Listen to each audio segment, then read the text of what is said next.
En quelques mois, Mathieu Lartaud est devenu un porte-parole des personnes handicapées. Le journaliste sportif a accordé une interview à l'équipe dans laquelle il évoque cette injustice qui touche les personnes victimes de handicap. Ce n'est pas la première fois qu'il s'exprime sur son handicap, mais à chaque fois qu'il évoque le sujet, Mathieu Lartaud cherche à faire entendre la voix des personnes handicapées. Le journaliste sportif de 44 ans a annoncé en avril dernier être atteint d'un cancer au niveau du genou droit. Une récidive de la maladie qui l'a touché lorsqu'il était jeune et qui l'a obligé cette fois à se faire amputer. Une épreuve que ce dernier a su affronter avec courage afin de revenir juste à temps pour la Coupe du monde de rugby, qui s'est tenue en France en septembre dernier.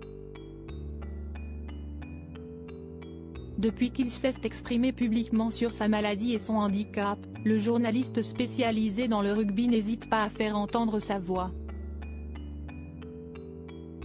Il y a quelques semaines, Mathieu Lartaud a pointé du doigt les coûts démentiels liés au handicap et le 1er décembre dernier, dans une interview accordée à l'équipe, il a tenu à évoquer une autre problématique bien réelle.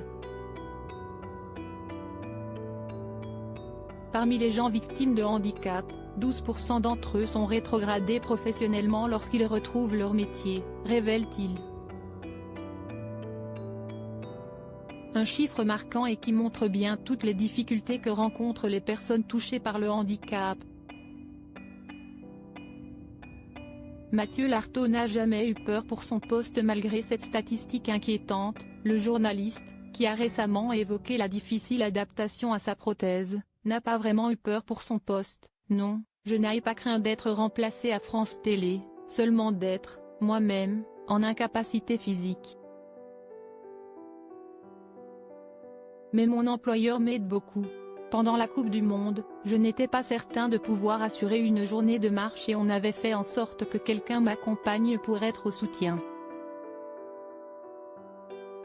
Si est donc un Mathieu Lartaud confiant qui a repris son métier de commentateur en septembre dernier, avec un moment fort lors du match du 15 de France face à la Namibie. C'était le seul match des Bleus qu'on diffusait dans ce mondial et l'engouement autour de moi m'a un peu dépassé. Une tribune qui se lève en scandant votre nom, vous n'y êtes pas habitué, raconte le grand copain de Fabien Galtier, avant de conclure, les mois précédents, j'avais reçu énormément de messages de soutien mais ce jour-là, cela se manifestait sous mes yeux, par un rapport presque charnel avec les gens qui me touchaient, m'encourageaient.